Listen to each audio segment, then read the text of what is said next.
Have you ever dreamt of moving to Spain and soaking in the rich culture, beautiful landscapes, and delightful cuisine? Well, guess what? Your dream may become a reality. In today's video, I'll reveal how expats afford to relocate to Spain and thrive in this beautiful country. As someone who has been planning the move to Spain myself, I can attest to the incredible experiences and opportunities that this country offers.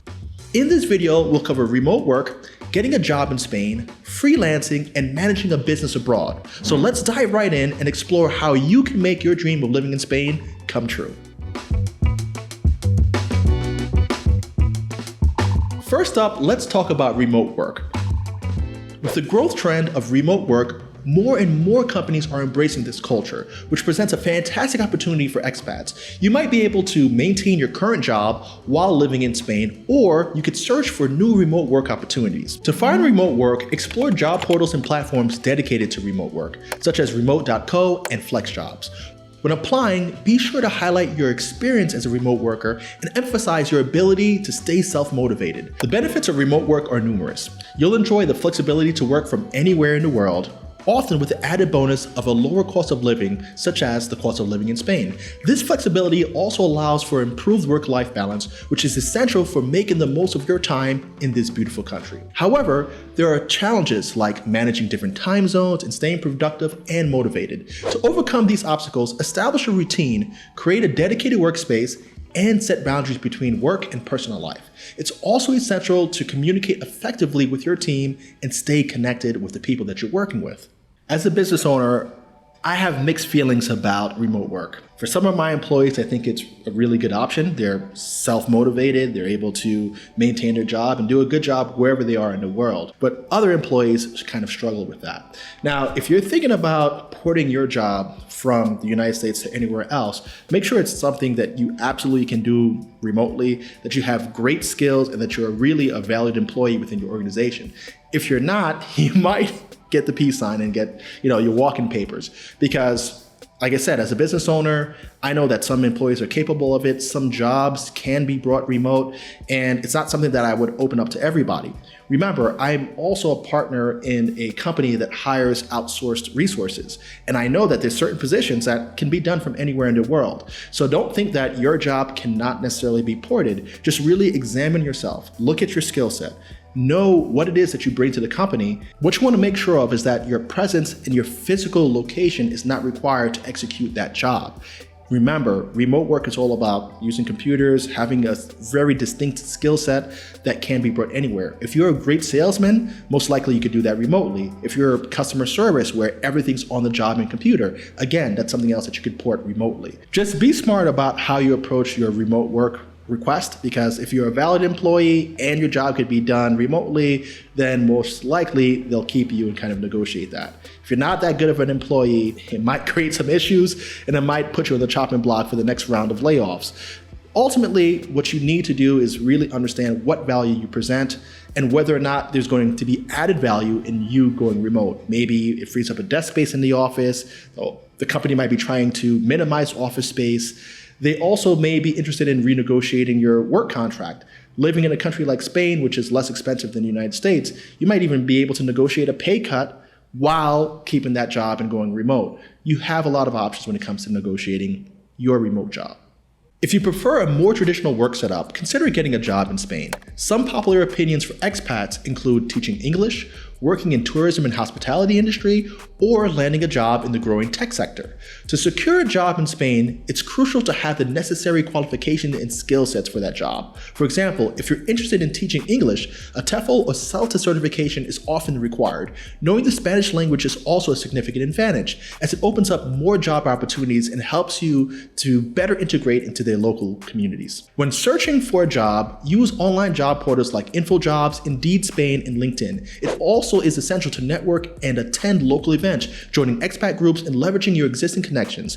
Lastly, you'll need to obtain a work visa. Research the different types of work visas available and their application processes to ensure a smooth transition. Since I'm not an expert in Spanish visas like I am in Colombia visas, I suggest booking a consultation call with an immigration attorney. Actually, that might be something that I should do and feature the call right here on the channel. Let me know your thoughts and questions right in the comment section below so I can cover it when I do that call. Freelancing is an excellent option for expats who crave flexibility and diverse income streams. Popular freelance industries include writing and editing, graphics design, programming, and consulting. To find freelance work, sign up on platforms like Upwork, Fiverr, and Freelancer. Networking is also crucial, both online and offline. Join freelance and expat Facebook groups, attend local events, and don't be afraid to share your skills and services within your network. Setting up as a freelancer in Spain involves a few legal requirements. You'll need to register as an autonomo or self-employed person and be prepared for tax considerations. Research the process and requirements to ensure you're fully compliant with all of Spain's laws. Freelancing is a lot like remote work, except you're kind of like self-employed in a way. And in order to succeed as a freelancer, you're going to constantly have to be going out there looking for work. So when we talk about networking as a freelancer, what I mean is you kind of want to try to create these symbiotic relationships with other similar freelancers. For example, if you are a videographer, you might want to find some video editors that might need your work or vice versa, right? So if you buddy up with a videographer and you're a video editor, it makes sense to kind of commingle with as many of them as possible because they're going to be a steady supplier of jobs rather than doing a bunch of one-off sort of jobs. So just really think about your skill set, who does it align with, and try to create those strategic partnerships so that you're able to get continuous work while you're kind of fishing for other jobs. That's one of the downsides about being a freelancer. A positive about being a freelancer is that you might be able to command large chunks of cash for your expertise at a given time. So you may not need a whole bunch of clients to succeed. You might just need a handful, and that could carry you out for the entire year without having to be on a fixed schedule or negotiating a job. And sometimes you might be able to freelance, apply for digital nomad visas, and generate your income from anywhere in the world and really kind of fly under the radar without having to pay local taxes. So really think about all those things when you're considering the freelance option. Another thing to keep in mind is that I myself am always hiring, and I have other people who are looking for outsourced resources. If you're moving to a country like Spain with a lower cost of living, you could reach out to me. You could just go to passiveworkforce.com, click on outsource staff, just reach out. And I might be able to put you in contact with other companies that are looking for your skill set, mostly administrative jobs. So if you're looking for something that will allow you to take advantage of your skill set, that's another way that you could work with me and benefit from the network that I've established.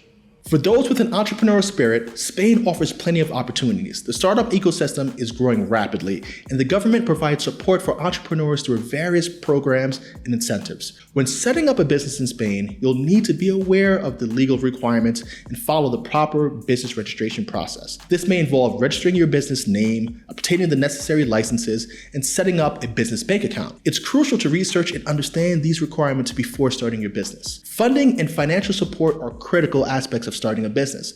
Local banks and investors can be potential sources of funding, as well as government grants and subsidies. Make sure to explore all available options to secure the financial resources that you need to launch your business. Of course, networking and support are vital when managing a business abroad. Connect with local business groups and organizations, as well as attend events and conferences to expand your network and stay informed about industry trends.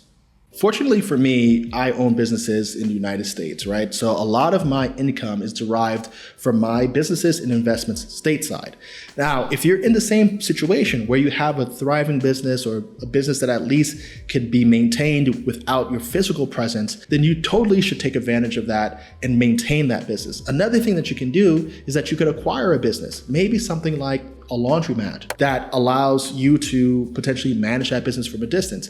If that business already has good infrastructure, already has employees that keeps it going, by investing in buying a business, you're producing cash flow from that business for you. So either start a business in Spain, port your income from your business in the United States, or acquire a business so that you could have predictable income so you're not really scrambling for a job, freelancing, or trying to convince someone for remote work. Now, I'm a big advocate for investing in Airbnbs because they're predictable income and you're able to kind of manage that from a distance, very hands off. So if you're thinking about one business opportunity, I highly recommend that you check out some of my other videos where I talk about Airbnb investing, because that could be the business that you start before moving to Spain that allows you to earn $1,000 per month or more per rental apartment, which will allow you to live a comfortable life living in Spain.